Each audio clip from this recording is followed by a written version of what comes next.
A talk show that cuts to the truth, no matter how painful it might be, and no BS. Citizen Smith, Citizen Smith, Citizen Smith. Here's a man who would not take it anymore. A man who stood up against the scum, the dogs, the filth. Here is someone who stood up. It's time for Citizen Smith.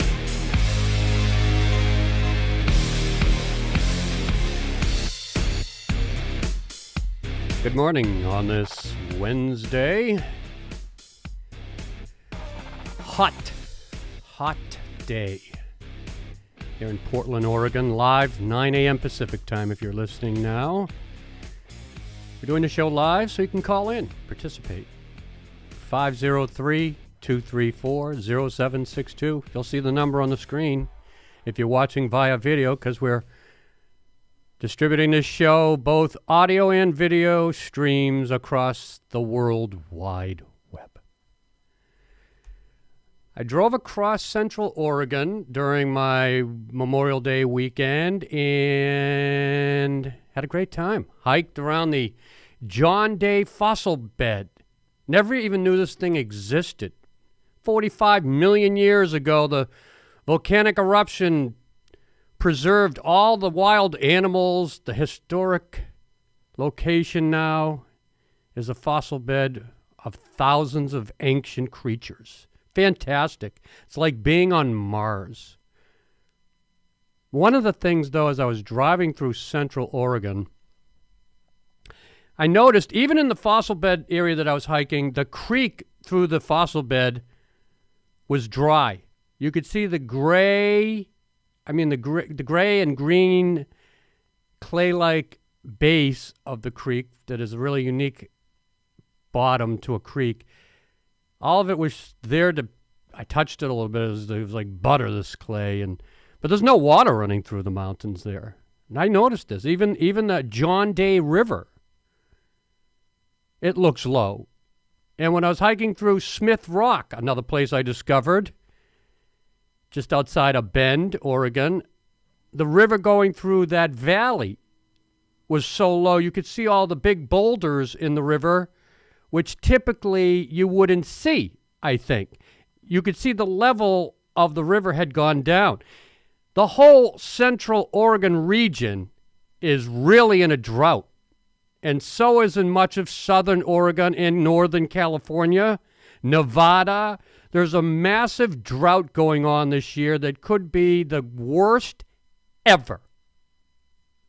And this is creating water wars.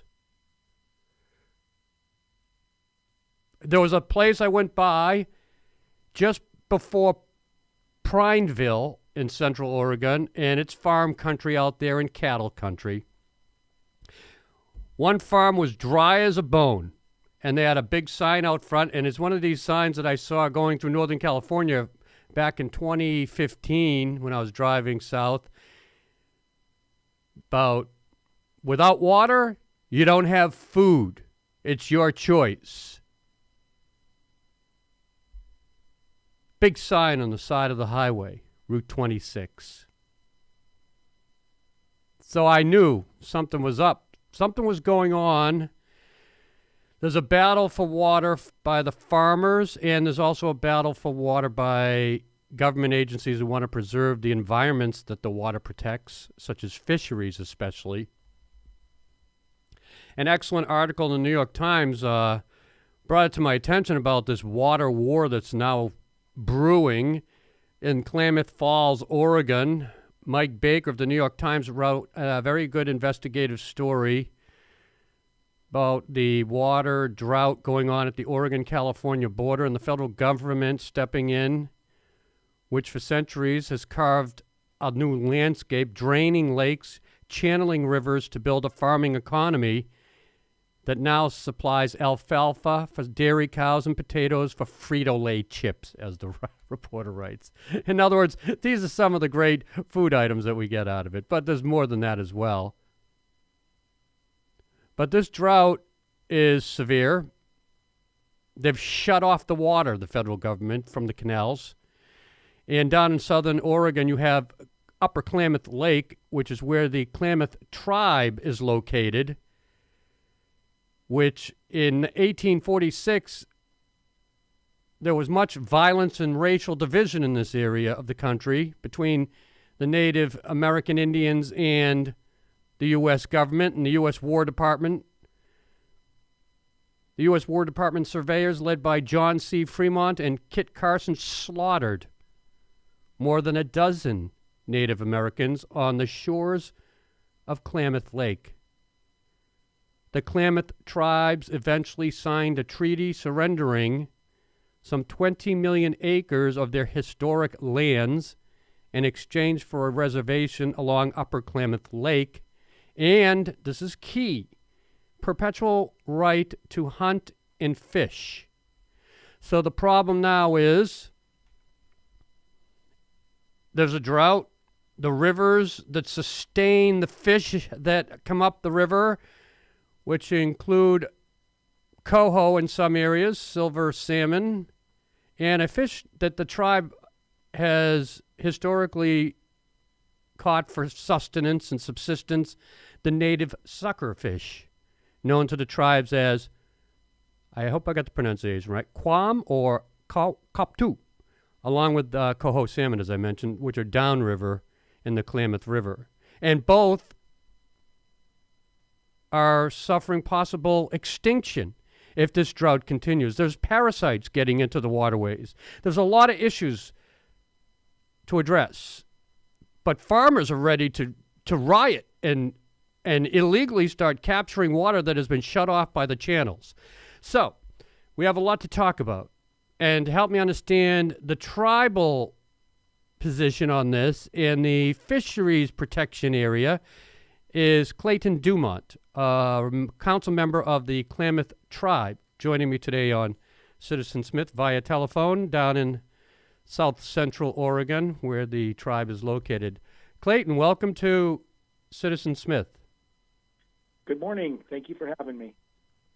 So I gave a bit of a summary, as you heard there, to talk about this issue with you.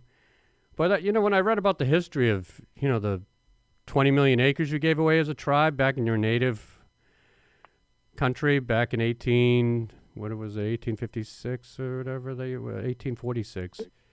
Treaty was in 1864.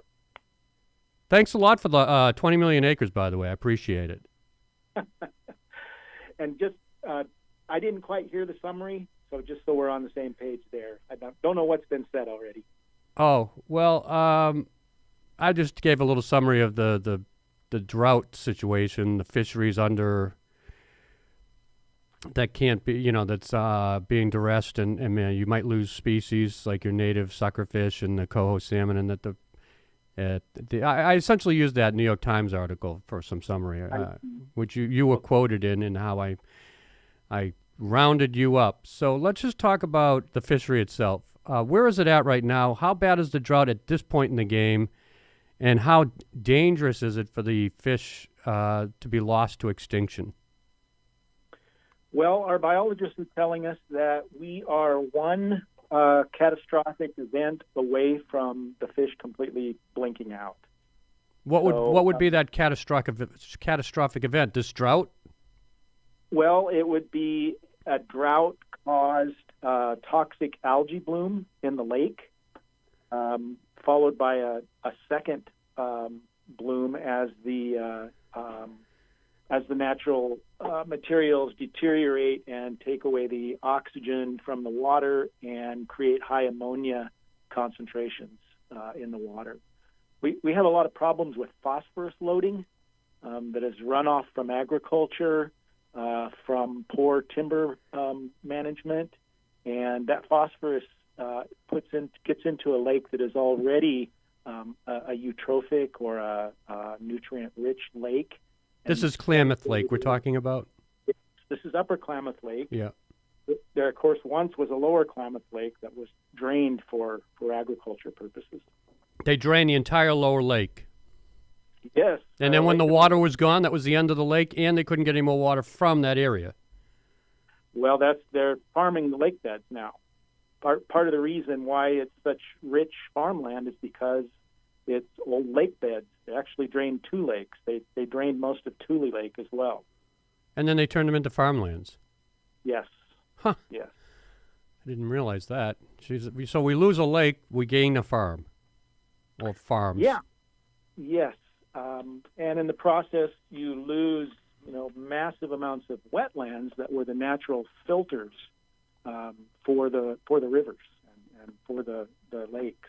So that Lower Klamath Lake, was a lot of marshland, and there were, some 80% more wetlands around Upper Klamath Lake that have also been drained, mostly for agriculture. So those were the natural filters. They also are what held the moisture in the environment in the hottest parts of the summer, stabilized the water levels, in the winter because they were like big sponges.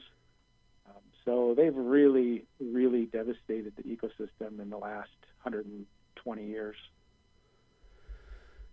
It's a really bad situation. And it's one of those situations where, I don't know, went underreported by the media, wasn't on the radar screen as all this draining of lakes was going on. What time of the calendar year was the draining of the lower lake? So it started in the first decade of the 20th century. It was called the Klamath Reclamation Project.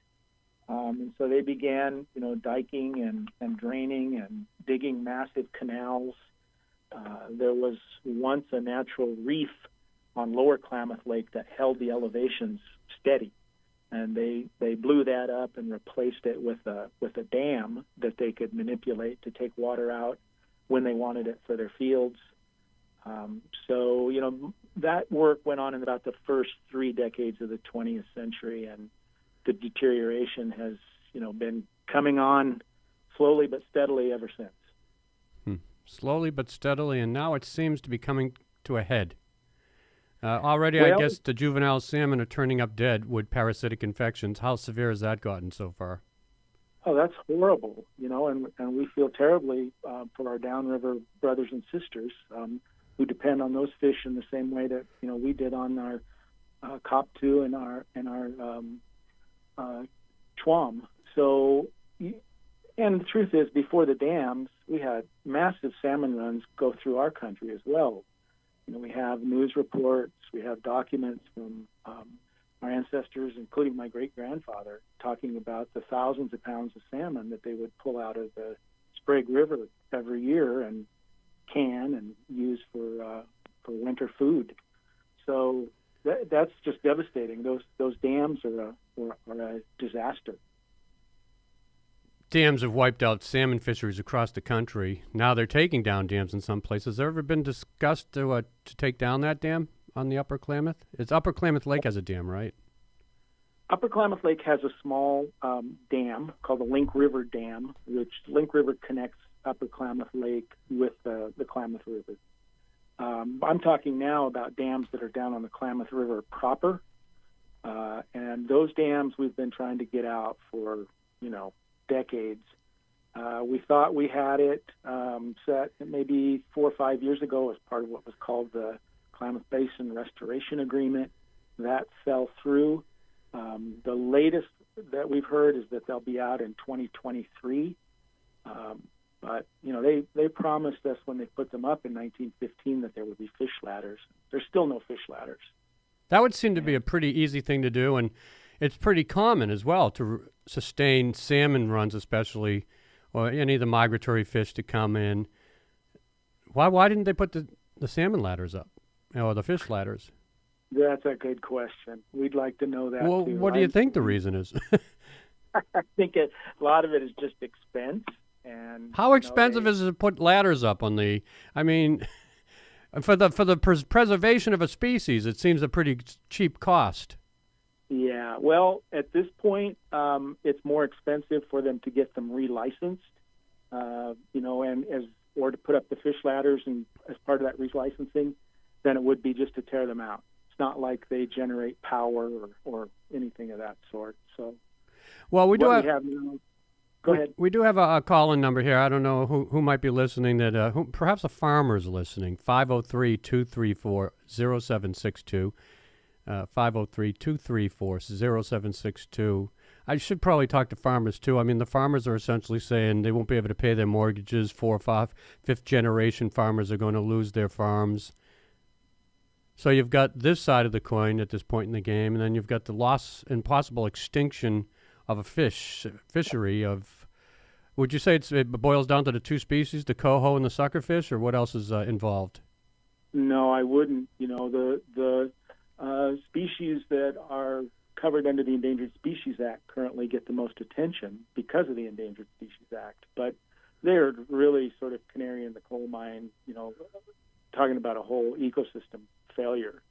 There are a number of resources that we depend on that are in trouble.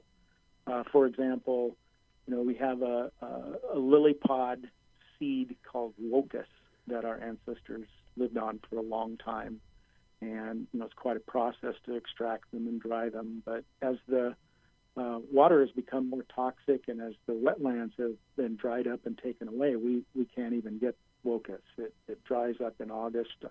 Our marsh, which is up above the lake, dries up now every year. And so, yeah, the chum and the cockatoo, it's horrible, but they're really just indicators of a larger ecosystemic failure. So this summer, what do you expect from the fishery itself? Well, we, of course, haven't been able to catch and consume the chum and the cockatoo since 1986, when we voluntarily quit catching them just because we could see the declines in the numbers. Oh, I didn't realize that. Yes. So you're trying to protect a fishery that you haven't even been able to use because of the low fish counts, and now you're at a point where you're trying to just protect the survival of the species itself from extinction. Correct. We actually also have our own research facility ponds, where we are now trying to grow our own populations outside of the toxic waters of the lake, just in case they do blink out in the wild. We don't know how, once they're reintroduced, they will function, because it's never been tried before. But yeah, it's that dire. How toxic is the upper Klamath Lake? Well, when the algae blooms hit, usually in the hottest part of summer, which is now, we're getting into the 90s now. Yeah, and it really comes down to an admixture of sun and wind. So for wave action, because there's a lot of this toxic sludge built up on the bottom of the lake over the many decades. So if that gets mixed up into the water column, that's really when it happens. And it's so bad that there are signs posted around it by the health department saying, "Don't touch it, don't let your animals touch it." It essentially is a neurotoxin, so it will mess with your nervous system. And is this because the lake is dried up so much that the water levels are so low? Or you mentioned the dredging or the sludge in the bottom. So what has been the leading cause of this? Well, the leading cause is the nutrient loading. So it was always, as the scientists say, a highly eutrophic lake, but it had evolved. It's been there for thousands and thousands of years. So it evolved into a very complex, very intricate ecosystem. For example, when the marsh used to be full of water, there's a place here called Kirk Reef where the water would run over the top from the marsh, and it contained a tannin, which was a natural retardant to the algae growth. Once the agriculture started drying up the marsh, that quit. And, of course, that added to the hyper-eutrophic qualities of the water in the lake, which, sends off the algae blooms. So the phosphorus is the biggest problem. The loss of the wetlands, which used to be the natural filters, are a big problem. The overlogging that happened when our tribe was terminated and we were separated from our land base, that, of course, led to runoff from former ancient forests that also, loaded up the tributaries. We have cattle that destroy stream banks, non-tribal cattle. So the stream banks widen out, they erode, they get warmer. That also, leads to nutrient loading. So it's really sort of death by 1,000 cuts. It also used to be the case that we had hundreds of seeps and springs that poured cold, clean water into the river. Agriculture has diverted many of those for their own fields. They do what they call flood irrigating, where they will just turn on a massive spigot and pour, 6 inches of water across the field. You'll see cattle standing up to their ankles in water, and that, of course, runs off into the rivers. So it's a big problem. Violence has occurred in the past when these droughts have occurred between you and the farmers, the tribal members and the tribe itself, and this has been a hot button flash issue that can turn violent. Can you describe some things that have happened in the past? Well, one of the things that happened in 2001 that preceded a massive fish kill down in the river was that the federal government decided that they were going to open the gates and, first they closed the gates, and then they said they were going to open them largely under pressure from some of the what are called the project irrigators, folks down south of the lake. And when they did, that hurt our fisheries immensely. I don't know that there was actual violence, but there was certainly a lot of racial animosity. The ag community bought or made a giant bucket because they called themselves the Bucket Brigade, and that giant bucket sat in front of the courthouse in Klamath County and the government building there for years. The tribal members really see it as a slap in the face, even a racial slap in the face. If you need to go to court for something and you see that giant bucket, how you fare in the community. So, I am very worried. We've got some real, I don't know what you'd call this, the far right-wing militia sorts. They sort of represent to me the worst sort of 19th century, ethnocentric, manifest destiny type thinking. I ran into that talking to a few people in Central Oregon, from John Day all the way up to Prineville. You've got a very extremely divided country with the rural aspect and attitude towards what they consider liberals, and the hostility and animosity is thick. Yes. If I say I'm from Portland, for example, they immediately draw the conclusion that I'm no damn good, I'm a no damn good liberal, and they hate Portland. And this political divide is also spilling over into what you're just describing for yourself as a tribal member. Yes. We did actually, now that I think about it, back in 2001, we had someone from outside our community, come through and actually shoot a gun in the air driving through Chiloquin, which is our little reservation town here. We have to endure a lot of signs placed around, things that say some sucker stole my water, and you see that. And that's very clever, actually. Clever use of words. But we saw that at a local restaurant in the window, and so there's a lot of hostility. What about when you go into town, where there's more of the what community is the near to the tribal land that you frequent for groceries and such? So that's Klamath Falls. Okay, so when you go into Klamath Falls, do you find any racism towards you as the Native American? Well, let's just say that we're vigilant. We get lots of reports of that sort of thing, and one of the well, how would I put this? Always having to wonder, if you're just getting bad service, or if it has something to do, with the dislike of tribal peoples. That's something we have to deal with every day. There certainly is a long history of ugly racism in Klamath County, aimed not just at tribal people, but largely at tribal people. And I don't like to revisit that and bring that up any more than I have to. But I've certainly seen it, watched my parents deal with it. So it's definitely there. We look at social media. and it all is coming back again. I think a lot of that's probably due to what went on with the last presidential administration, where they sort of gave license to this stuff to come out of the closet. But it's there, and we're aware of it, and we deal with it as best we can. How many members of the Klamath tribe? We're at about 5,400.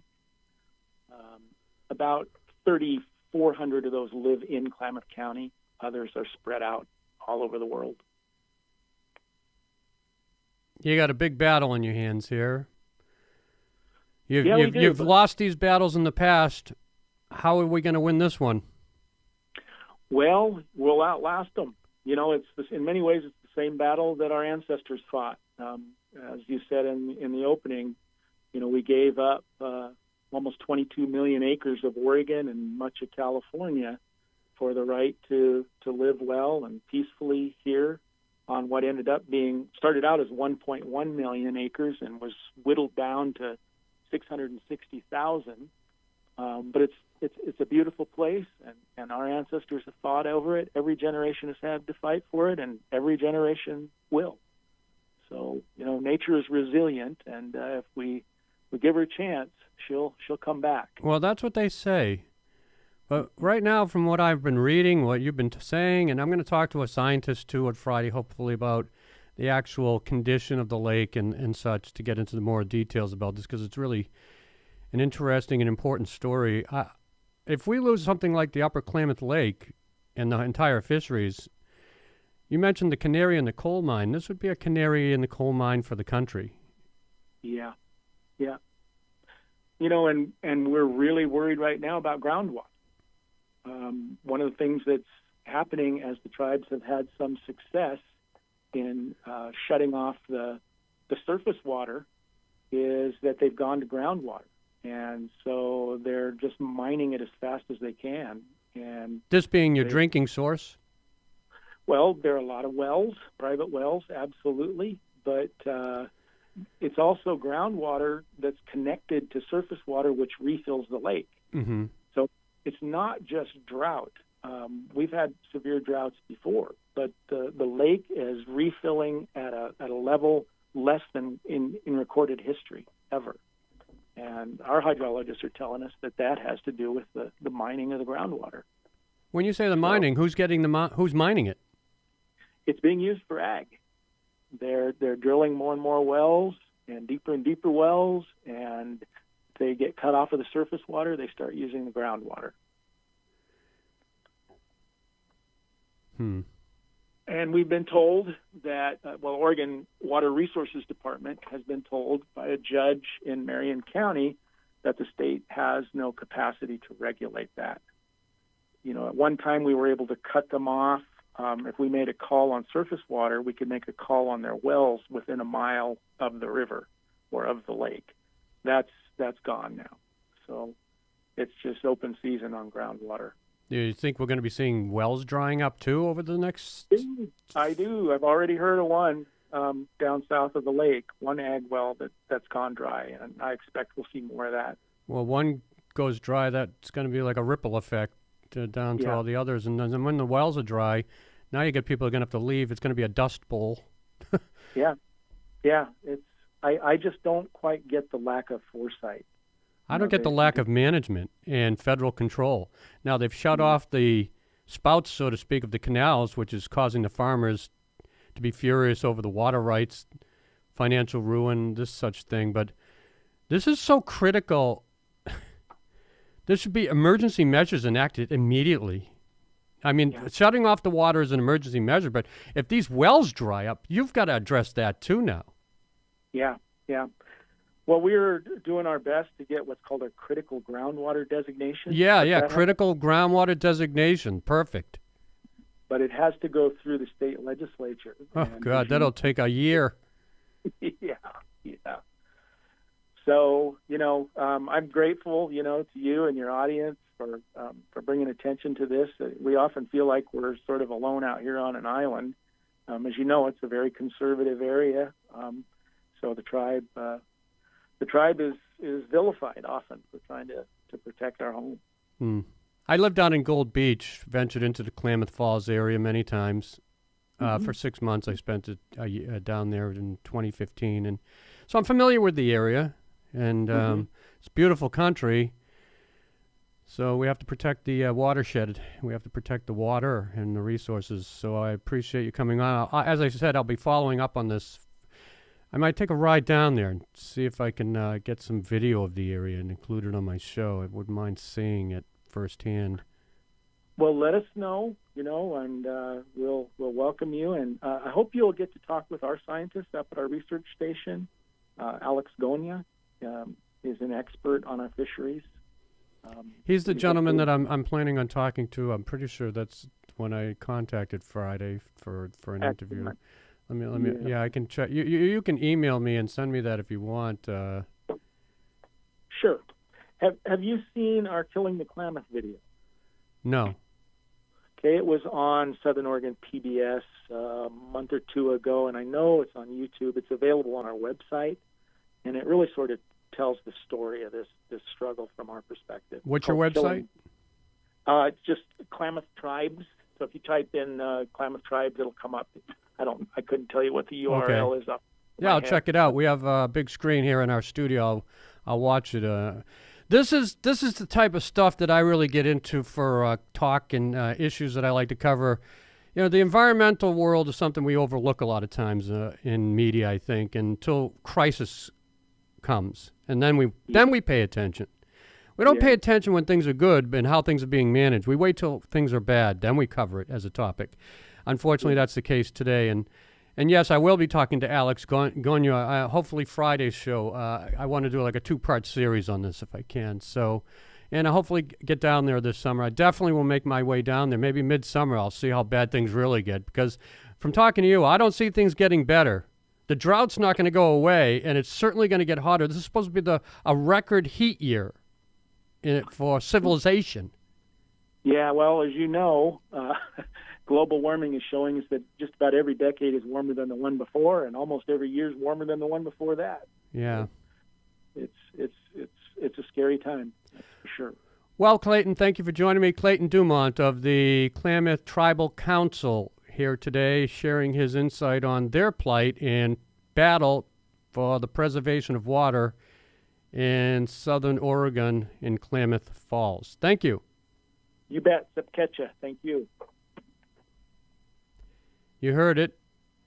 How bad can things get? When you start running out of water in wells, that's the bottom of the barrel, or in this case, the bottom of the well.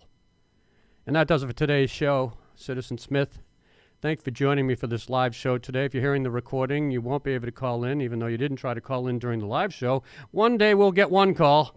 We're working on it. One call at a time here at Citizen Smith. It's going to be a hot one today. 91 degrees in Portland. Yeah, the climate's getting hotter.